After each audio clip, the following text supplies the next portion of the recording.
Welcome. In this short exercise, we'll write a tiny C# program that divides two numbers and prints the results to the console. This demonstrates how C# evaluates arithmetic expressions and how we can show the results with console write line. It is a basic building block you'll use in many programs. So let's take a close look.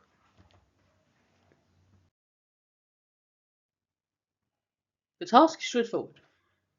We compute 36 divided by 6 and then we show the results. Because if both operands are literal integers, C# performs integer division and returns an integer, which is 6. If you use decimals like 36.0 divided by 6 or 36 divided by 6.0, C# would perform floating point division and you could get a decimal result.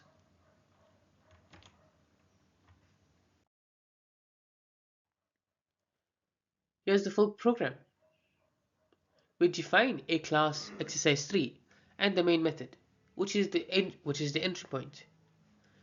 Inside main, we call system console write line, that is 6 divided by 6. C# evaluates the expression, that is 6 divided by 6, first, giving 6, and then write line prints that value. Simple and clear.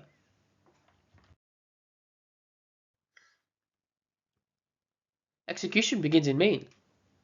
The runtime evaluates the expression, that is 6 divided by 6, to produce 6. The value is passed into console write line, which writes it into the standard output and appends a new line. The program then finishes.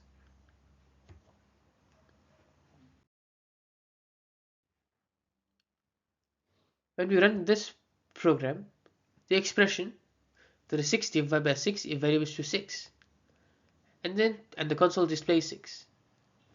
If you want a decimal result for non-integer division, use 36.0 divided by 6 or cast 2 double.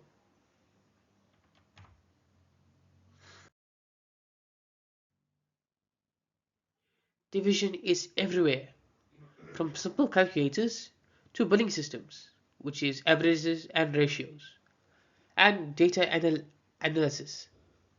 Learning how to perform and display division results correctly is fundamental for building real-world applications that require numeric computations.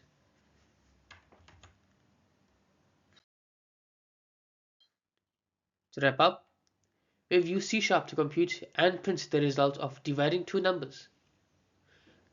This small example teaches expression evaluation and console output. Remember, when both operands are integers, C# performs integer division. If you need decimals, make one operand a floating point number. Great job! Keep experimenting with different expressions. Thank you for watching.